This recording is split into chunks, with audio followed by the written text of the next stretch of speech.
that mean I'm not going to care about these? But no, it doesn't mean that at all. That's a given. You got that part handled, darling.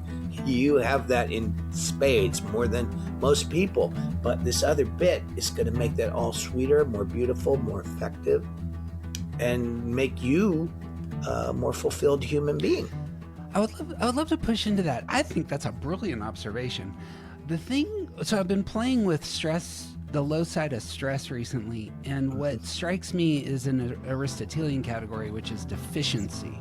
That in stress at the low side, our type experiences a deficiency of our primary center.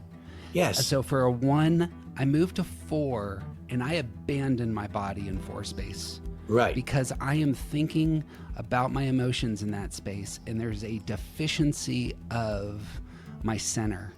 Yes. What I'm hearing there as the fear of the opposition, which I think is spot on, is I hate going into stress.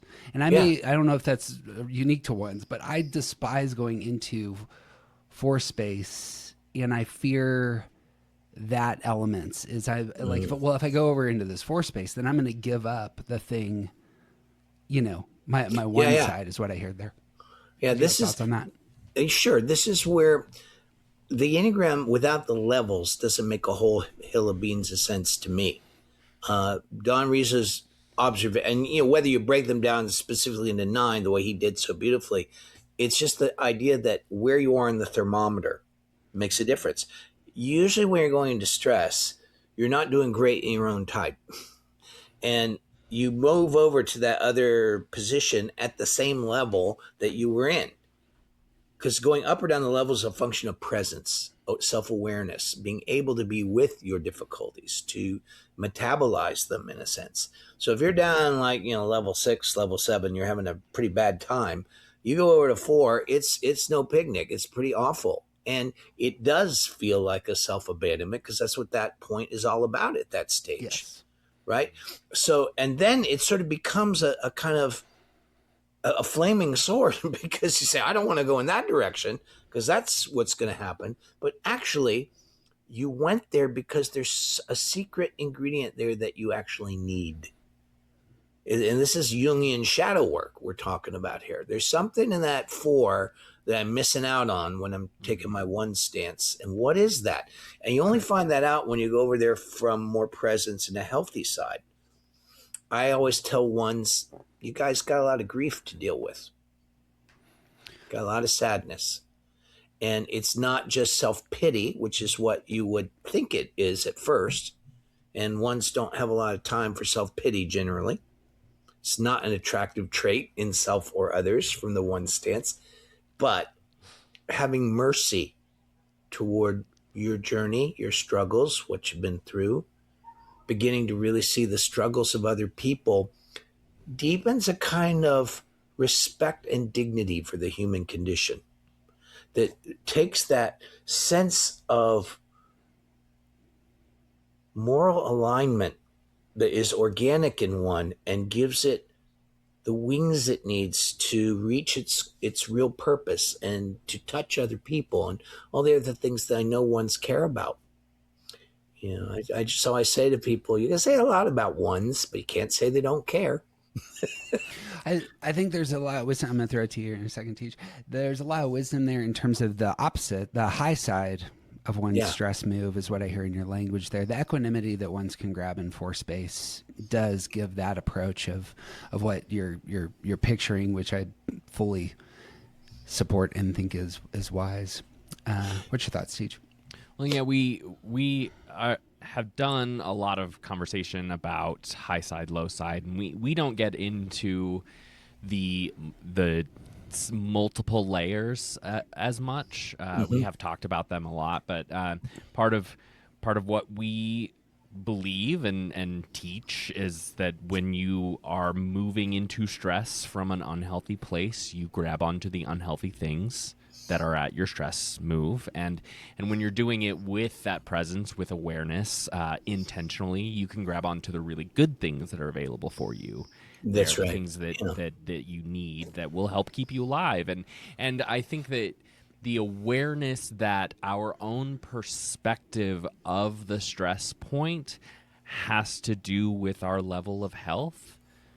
Like it like looking at our stress move is informed by where we are on that scale of health. Like if we're Yeah. really unhealthy, I think that like not universally, not 100% of the time, but like that look to the stress move is going to look scary, is going to look like all of the bad things that are there.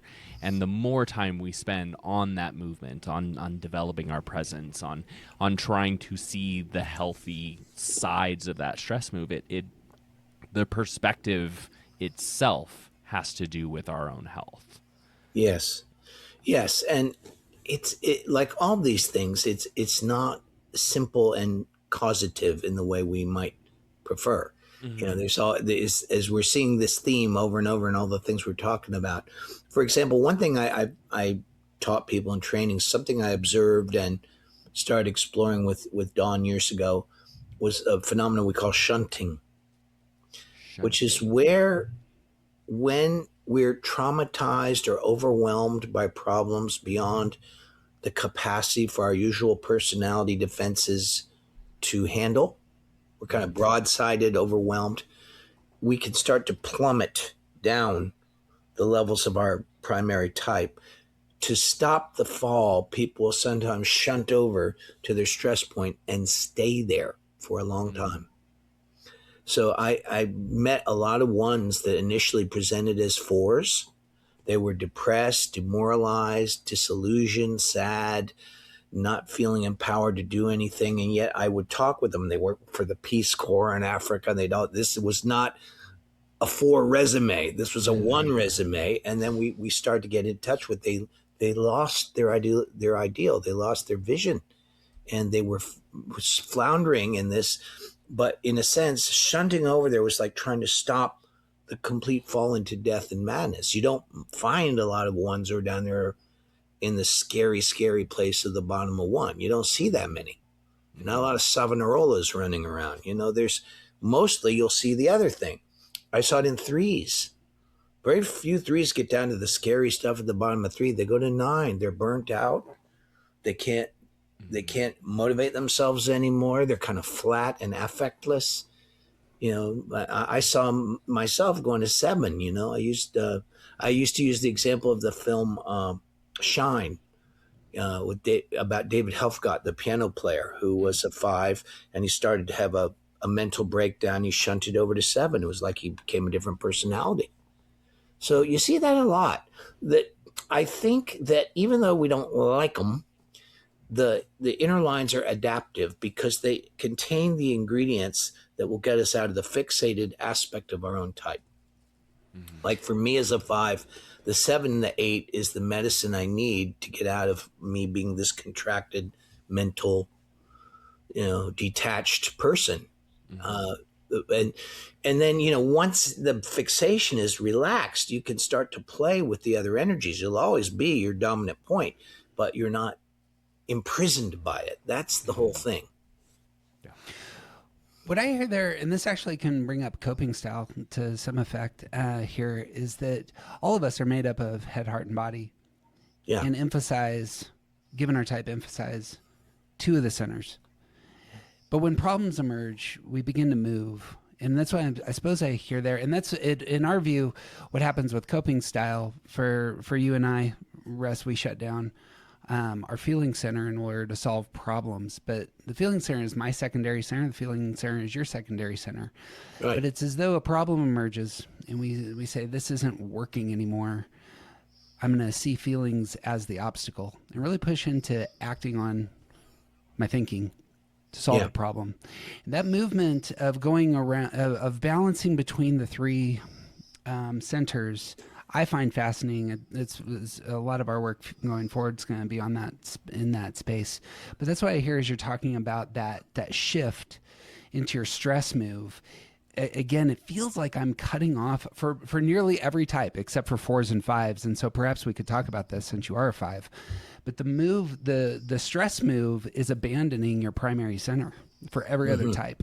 And Yeah. worth naming and talking about on that front. But of all things, since you're here and an expert, I would love to talk about how that works for fives, because it seems like for fives it moves from being internally your reference to your mind explodes, and we get much more external. Yes, in and you seven start space. running around.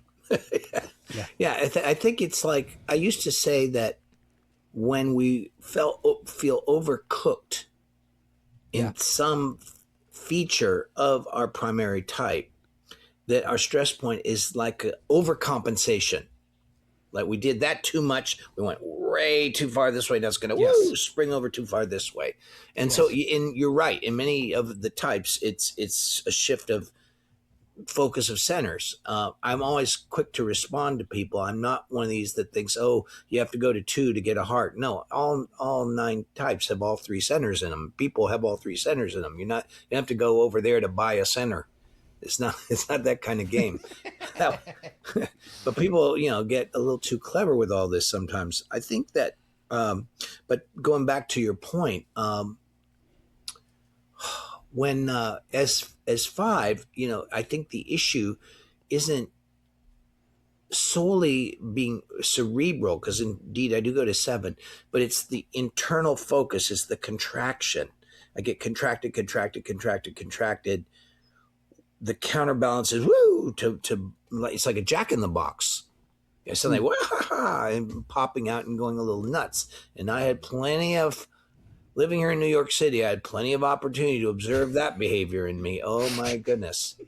I used to say the warning sign was the number of books that started to accumulate on my nightstand that I had read a little bit of. I said, I think you're going into 7 a little bit, Russ, and not the good side. But I need the high side of 7. You probably heard me talk about, I used to say you need the integration point, the heart point, to break away from the fixation and to become more of a high functioning ego with all the good stuff of your type. But really integrating the high side of your stress point gives you a freedom from being an ego. In other words, you start to experience what you are beyond your self-concept, beyond your ego. So for me, the grim, cynical, life is a dark journey, 5, to really realize 7, inner freedom, positivity for no reason, light, love, all that. What? And I used to say, we're always cynical about that one. We don't like it until we get what it really is. We are actually defended against it. Part of that, I think, the cynicism is the mind defending the heart from further hurt and disappointment. In that way lie dragons, so I'm not going over there. So as a 5, I'd see people being joyful and dancing and I just feel contempt for them. I don't want to be like those idiots, and my fellow 5s can probably relate, people singing cheerful songs or whatever. Get out of here with that stuff. But see, that's the 7 fixation. That's the 792 positive outlook thing. Not me. But then I realized, oh no, they're actually right about that. On a deeper level. When I almost died last year, I was in the hospital with sepsis, and I went into a death space. I had kind of a near-death experience, and what I found was exactly what I thought didn't exist. Just a timeless space of holding, tenderness, positivity. Like there was no figures there, no beings. That's just that. And I came out of it and I said, whoa, I was even more wrong than I thought, So there's some sense in which if you're conscious of this, is why we learn something like the Enneagram. There is the opportunity to say, okay, I'm cynical about that. What is going on? What am I fearing? How was I disappointed? What is the gold in that for my liberation? And then you start to see it. For example, we're talking about 1, use that example. If you look on either side of 1, 7 and 4, they're probably the 2 most spontaneous types in the Enneagram. They're least likely to have a coherent, linear approach to anything. It's not their way. And yet here you are, 1, you're kind of triangulated by those 2 because they need you. They need what you got. They have some sort of order and orientation in their life. But both of them lead you out of the sense that you've already gotten or certain about this is how it all works. And that restores the curiosity, the orientation to wisdom, the going to new discovery, which I think is very close to the heart of every one I've found. It's just like we all get trained out of that in some sense. So, and for me as a 5, it's as I said, the 7, or you get a 2. That's a very counterintuitive one. 2, it's the 8. And the 2s, look at those. Those are troublemakers. Those are selfish people. Those are big know-it-alls. They're all kind of control everything. I don't want to be like that. Well, it's also being empowered, having your own human dignity, not giving yourself away. And the other thing I have taught that I think is relevant is the realization of the highest side of the stress point is the portal into the holy ideas. And people go, what? Say what? I said, well, you got to think about the holy ideas. For example, for 2, you're so present that you realize all your relationships are made up and in your head. Only real relationship is you being with whoever or whatever is here in this moment as you. It doesn't even have to be immediate, but it's what's here now. There is nothing else that's except your imagination or your memory. That's very daunting for both people, but you look at the greatly realized, liberated souls, that's what they're talking about. It is the realization of love rather than the limitation. I used to say it's the end of being ruled by object relations, to put it in psychological terms. But, that's not something a regular person is going to do after a few workshops. That's like a lifetime of work to get to those kind of realizations, but they're possible. And so I have to, when we're looking at this, people want to know, the 6 in all of us wants to know what's ahead on the road. What might I encounter? And to go back to what we were saying, all this stuff seems daunting, weird, and or scary until we explore it a little bit. And then we see it's actually what we wanted so much we didn't want it anymore. There's some kind of home base there, some kind of denouement, kind of some sort of rounding out of our journey in those realizations. That's teach.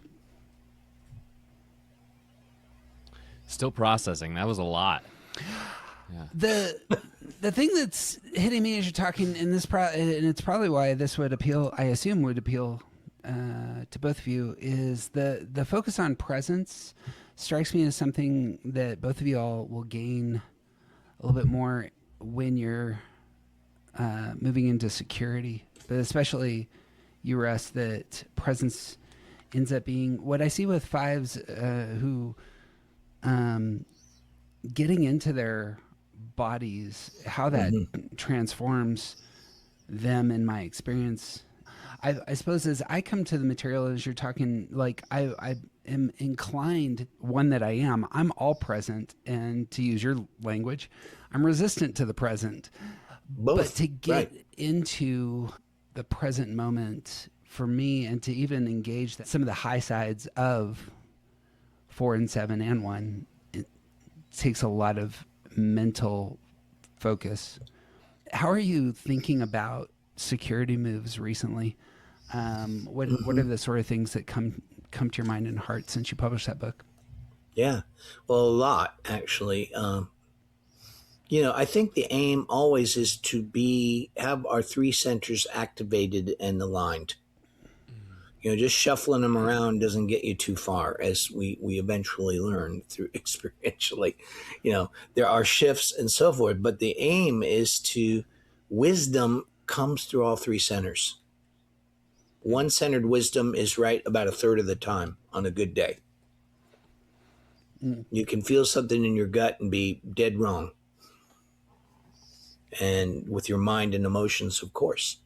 So we're trying to get a kind of inner alignment. One of the ways Gurdjieff used to talk about it is that he said that the centers are imbalanced. And so when I put out that theory of the imbalance of the centers that has become quite popular, I had to find that Hurley and Donson independently, Kathy Hurley and Theodore Donson independently came to a similar perspective. But it came from me being in the Gurdjieff work. And my teacher told me, I suggested to him that the Enneagram fixations or the Enneagram points were like Gurdjieff's idea of chief feature. And chief feature described as that which spoils your life. And that's the fixation of the type, not the type energy itself. Those are two different things. He also said that a chief feature could be thought of as a chief imbalance, and think of imbalance of centers. So then I sat down and worked this all out, and that's what came out. But the idea is that as you presence each center, they start to communicate. They're locked into a certain relationship when we're not present. Presence is the only medium, the place in which the different energies, intelligences can coalesce, come together, and fuse into a more coherent orientation to reality. I think each type holds a piece of that wisdom. Going back to one knows in some wordless way we're supposed to be in some alignment and orientation. And when we're off, I sure as hell feel it. Right? So there's something intuitively in me that knows that. Not sure how to get there, and so we're trying to figure it out on a mental level. But it's something that comes from learning to be present in each of the centers. Gurdjieff said that when we start to presence those centers, they line up, and then the higher centers, the source of the virtues and the holy ideas and the essence qualities, can start to pour in. And then he said it's like all your spiritual experiences get integrated then, instead of being happy memories of a groovy time back in 1999 when I saw the light, it's so, that made a ton of sense to me, and it is congruent with my experience. He used to say that our self is like a great house in disorder. Have you ever heard that story?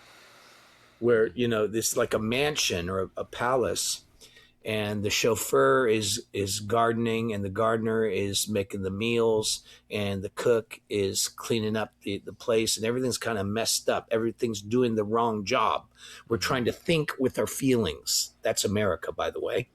Yeah. And we're trying to feel with our instincts, or it's all mixed up. That's the imbalance of centers. He said there has to be an agreement that gets the different parties, the different components of the psyche, the different servants, to do their correct job. And as they get the house in order, the master of the house can return. And then there's this organic development of what we are. I'm always telling people this isn't about just refining who you think you are. It's more metamorphic than that. It's more like the caterpillar, cocoon, butterfly situation than it is like, polishing your self-concepts. So, the whole sense of, I think first just finding the centers. I see a lot of people don't really get this in the Enneagram. Oh, I need more belly centers, so I guess I'll do more stuff. The world is full of people running around like decapitated chickens who haven't been present in their body in a month of Sundays. I have coached Olympic athletes who were not present in their body and knew it. So it's not that, I need my head center. Let me read more books. No, that's not what the head center is. One of the stages of development is for people to actually taste what their centers are when they're not locked into these crazy hijinks. When we really are in our body, what's that like? When we're really in our heart, what's that like? Our emotional reactions are the froth on the surface. What happens when we drop down into the ocean of the heart? What happens when we see past our inner conversation into the great vast stillness of our true mind, which doesn't mean being dull, au contraire. It's sharp, brilliant, clear, and where new ideas come from. So, there's a whole journey of having people see the gap between what we take to be the centers and what they actually are. What I see a lot is people from fixation teaching about getting out of fixation in a very fixated way. So it never like, happens. Oh dear. And I have to be nice about it and polite, and I do my best, but sometimes I'm just back to basics. and you There, sense your feet on the ground. there strikes me that there's a movement, especially of people my age and slightly younger, that it's a rejection of what I hear in your language there. That would be that there is some function or good for each of the centers that as I'm listening, like the holy ideas, I think are a great characterization of this is what healthy engagement of one's mind, of one's heart, of one's body may look like. And I love categories of health. They are very prescriptive. One that I am, that's my wheelhouse, but there is it strikes me that there's a severe pushback against prescribing health or happiness for others in Enneagram world, especially among coaches. Do you have thoughts on that? Yeah, I understand that, because if you're really doing it, it doesn't come out that way. I used to tell people going to the higher levels does not necessarily mean you're going to feel better. You might get more present, find out you're enraged. You might find out that your heart has been really broken, and you finally pay the bill and sit with your sadness. It's not prescriptive in that way. And if it is, they don't understand it. I said, you Well, don't know. it's not comfortable, but it's healthy. Yeah. Right. All development is uncomfortable, period. Try to find... Say that again for the 9. I'm sorry. All development is uncomfortable. You want to learn a new language, it's not going to be easy. You want to work out and get fit, it's going to be uncomfortable. You want to get in touch with what's really going on in your psychology and your emotions, not going to be comfortable. Presence is not a good mood. Let me just say that again. Presence is not a good mood. It's not a happy ending. This is a complete misunderstanding. It is the capacity to be awake to whatever experience you're having. And I've had to really slow that down, because it can look or sound like something that it's not. And as I said, there's people trying to teach this who haven't really been there. And the other thing I just say, and this could come out a little snarky, but I don't mean it to be. A lot of the traditional hierarchies are crap, and I understand that, and we need to be free of them. And everybody has potential ideas. And there are things you can only learn through experience and a journey of that experience. If I want to climb a mountain, I don't want a guide who's just watched some YouTube videos about that mountain. If my child is really, really sick and I go to the doctor, I don't want somebody who just has some quick internet ideas about healing. I want a skilled, experienced doctor. To say otherwise is, I'm sorry, madness, insanity. But there's plenty of that around these days. And I just want to say the Enneagram journey, the Enneagram itself is not just this thing on its own. It sits in a context of a certain very old orientation toward human consciousness, human potential development, human difficulties, and that you need to give yourself time to really cook your experience. And then some of these concepts that you've looked at will start to make more sense. I think these days, because of the rapid display of information that we get through the internet, people think they get it long before they actually get it. They get it in a certain way, but they don't get it in the way that they can live it or understand some of the nuances that we're talking about here. And just what's often lacking for people is just patience with themselves and with the process. It's not an overnight fix. If it is, it's going to hurt later. I would love your wisdom on that. In terms of what I hear is sometimes people aren't ready for the Enneagram. It's just not your time. Like, this may be a tool that's a little bit more powerful than anything you need presently, and maybe you should wait 10 years. I have the intuition that I want to get my kids into it. They're 14. We could probably type these suckers. We will know who they are and what they're motivated by. And so wise use of Enneagram occurs when? Yeah, it's a real good question. Real good question, Jeff. I think it varies from person to person. Like you said, some people are not ready when they're 70. Jung used to say some people should not have therapy. they're taped together just well enough, and if you took that tape off, they're gonna fall to pieces. And I understand what he meant by that. I don't. I've had to cultivate my orientation. All this. I think young people, some of them are ready when they're kind of in their teens, some not, and it's really a function of their level of interest. I wouldn't lay it on them, but if they really want to know about it, I'd tell them. The other thing I do when I'm working with younger people, and sometimes I do get younger people who are interested, I'm not with them doing ego reduction work. Mm. I'm not doing that because they're still developing an ego. That's what they're supposed to be doing, a coherent one. And so I use it more as a to go back to what you're saying, a kind of a mirroring of good things in them that they can develop. If I knew when I was 15, 16 years old that I was a 5, I might have suffered a good bit less because I had all these other models that I thought people were supposed to be that I knew I could never be. So there was a lot of depression, self-attack, and everything because I didn't fit what was around me. But if somebody had said, but these people that you admire are more like you, and you could do this or you could do that, or notice this capacity, that with just a gentle dose of helping them balance out the centers. If somebody had coached me to help me find a little better relationship with my body, then that would have been helpful too.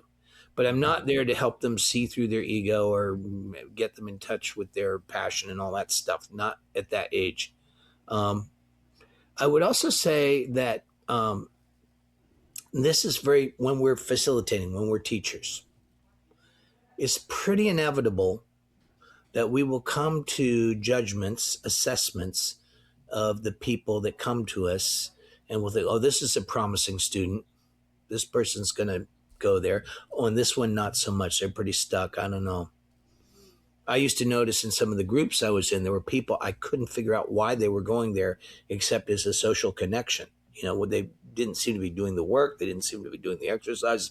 They didn't have really anything to contribute in the groups or the classes. But I learned that you just don't know, because sometimes that person that you wrote off stands up and angelic truth comes pouring out of them. You just don't know. My Gurdjieff teacher had a pretty low opinion of me for a certain period of time, but before he passed, he apologized to me for that.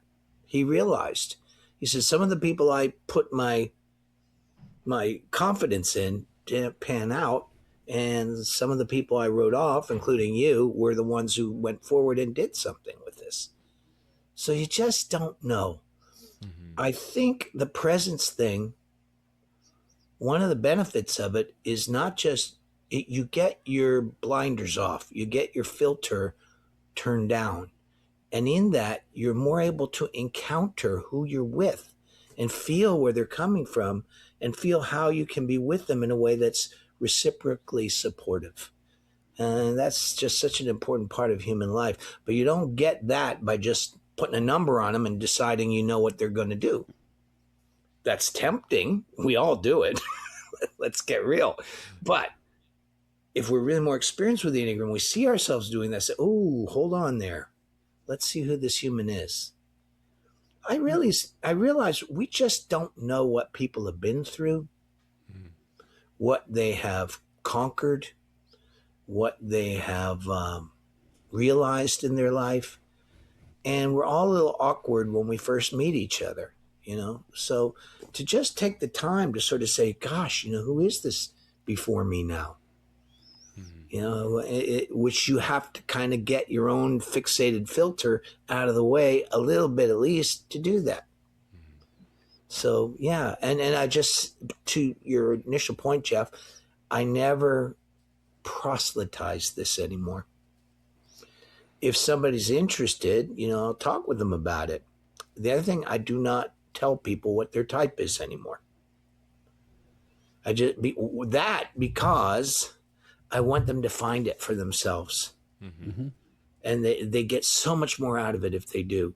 I used to say it's like telling, well, have you read those Harry Potter novels? And by the way, at the end, you've ruined the journey for them.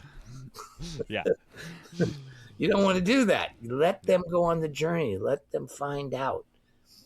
Part of a big part of this for me as a 5 was learning to trust reality, trust there's intelligence here.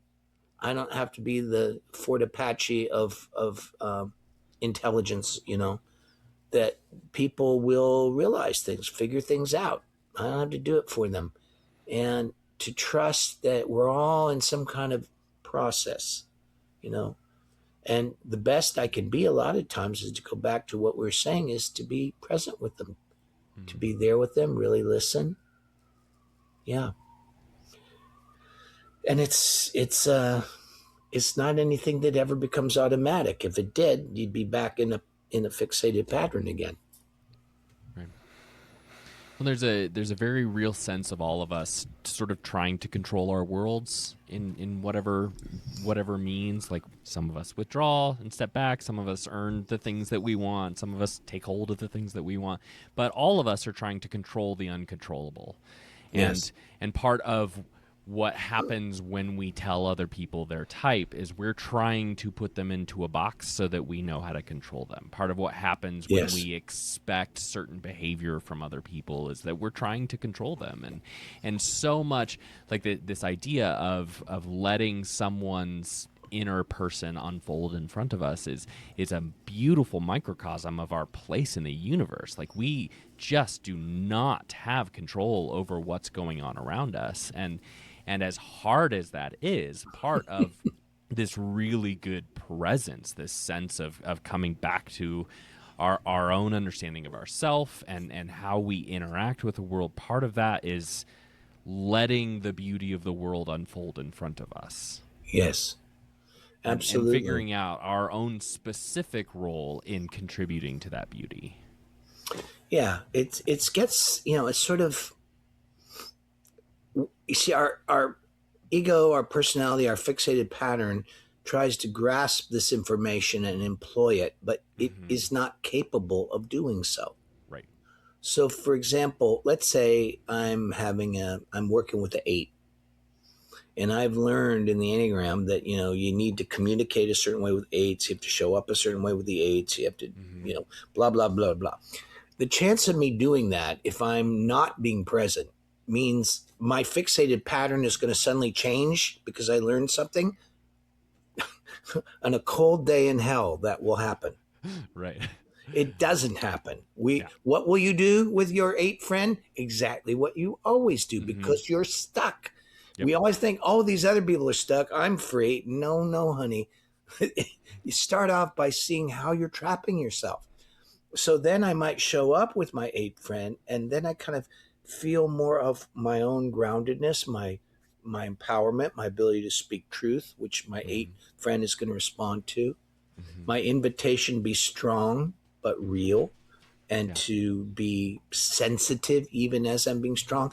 In a sense, we learn to get out of the box so that we can play in these other energies. But even then, it's not contrived. It's not a manipulation. It's not, oh, I'm with an 8 now, so let me do this. Right. I'm with a 1 now, so let me do this. I'm with a 9 now, let me do this. Right. It happens more spontaneously. And that's where the trust of 5, 6, and 7 comes in for everybody. We don't trust, so we trust our patterns. We don't trust there's anything smarter or more intelligent that could help us deal with the situation. So we just go back to what we always do. But all our breakthroughs, all our creative insights, all of our moments of tremendous realization in a therapy session, for example, are moments where we go beyond the stuff that we think we know. And I say, and again, this is something. All these things are delicate. It isn't like you go over and go, I don't know. It's not one of those. I'm a bhakti. I don't need to know anything. It's not that. It's being receptive and curious and letting all that stuff I do know be there in the background. But I'm curious to see what's here now, what's intelligent now, what's useful now. It's a very different orientation available to everybody, but we forget. Yeah. Russ, you got an event coming up on Instincts, I hear. I do indeed. Yeah. What's your big window into the instincts to pitch this? Well, a couple of things. One is that I think the way I put it very succinctly these days, saying which one are you is the wrong question. Mm-hmm. We have all three clusters of instincts, all of them are in us. What's your relationship with each one of them? And there are I have learned, how can I say this nicely? I won't. People BS themselves about this more than just about any other part of Yes, the they Enneagram. do. They change the theory to make it fit who they want to think they are. The instincts are very close to the bone. They get right down into, I said, they reveal our inner nose picker that's there, whether we like that or not. It's just our animal self. But it also plays out in very specific behaviors. So we break it down into behaviors. You do that. It's not that you think about doing it, you actually do that, or you don't. And so we also are everybody's gonna get a little map, and they're gonna, with all these behaviors, they're gonna get a beautiful map that's gonna show them not just, oh, you're a self-pres, oh, you're a sexual, oh, you're a social. You're gonna get a very customized map of how you sit in terms of your relationship with instinctual life. And now you got something to work with. That's my whole, and I'm coming from more the original view of all this. To go back to something else you were saying about people not being ready, in the Gurdjieff work, you never were shown your chief feature till you've been working for years, and they thought you could actually benefit from knowing it. Otherwise, you just deny it or turn it into a narcissistic supply. And I used to think that was a little negative until I saw what happened with a lot of the Enneagram. Well, we one-on-ones are deeper and more intimate than anyone else. Really? Did you check with the other people? They just How'd you come to refuse that idea? They refuse to talk to us in the corner at the party is what happens. We're my going to gosh. fully affirm, by the way, I'm thrilled that you said it this way, because that's where TJ and I land as well in terms of talking about instincts and why we generally avoid the word subtypes. But so you're doing this event online, is that correct? Yeah, it's going to be online. 2026. I don't know the exact dates, but I'm sure we can send them that info. 2026 will be doing it for a few months, meeting once or twice a month and online and exploring this in depth. The other thing I'm doing next starts in February. There you go. See, you know better than me. When I get back from Egypt, we'll start the course. That makes sense. The other one is I'm doing a course with my colleague James Flaherty, who founded the New Ventures West Coaching School. And we've been working together, like 20 years on courses on the Enneagram and coaching. And as I've been saying, our approach is not saying, if you're with a 3, do this. If you're with a 4, do that. No, that's like the robot talking to the robot instead of the human talking to the human. So we're doing something this time. We do different themes. This time we're exploring freedom. What the heck is freedom? We have a lot of ideas about it. There's certain words that are pretty loaded. That's one of them. Love, another one. What's love? I don't know. There's songs written about that. But the whole idea of exploring freedom, what it means in therapeutic process and coaching process, what it means in terms of how we, and it relates to some of what we're saying is getting out of our own box, and so that will be another course happening in the year. And those are the two I know about at this point. There's other things coming down the turnpike. Is probably, as one of my teachers used to say, what the retirement plan is for spiritual teachers. You die. Right. Yeah. We don't end up in Florida or something. We just have to keep going until we drop, and we'll see how that all works out. But yeah, so I'm really psyched about both those courses. I don't like to do stuff where I'm just regurgitating things I already have taught or presented. I'm more interested in exploring horizons with people, kind of like what we just did. This was really fun because we're just playing with these ideas, seeing what new angles we can see. How is this helpful? That's how I like to work with it. Well, this is January, so that February course is starting next month. I imagine you can find all the information at russhudson.com. That's right. And all of that second course, scratch all my philosophical itches right there as you're talking about defining terms and talking about volition and freedom. Oh, it's good stuff. For philosophy is sexy time. That is what constitutes a sexy time. Well, I'm sure Russ can, or I'm sure TJ can also say how much you've meant to him, but for myself, your work has been a gift to me. Has really been one of the most important things that I've come across intellectually, and has not only meant a lot to me professionally in terms of what I enjoy doing. Your work has been instrumental in making my family healthier, and that would be the highest compliment I think I could probably give anyone. So I offer it to you, and I hope that it hits you where you're at today. Thank you, Jeff. I will receive that. I will receive that. I've always said, when one gives a compliment, you better listen up.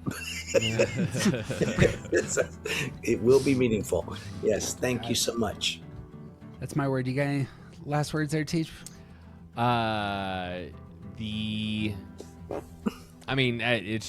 sort of just piling on. Like, I'm fine to sit here and give you compliments if you want, but the openness and the lifelong journey that you represent as a person, as a learner, as a teacher,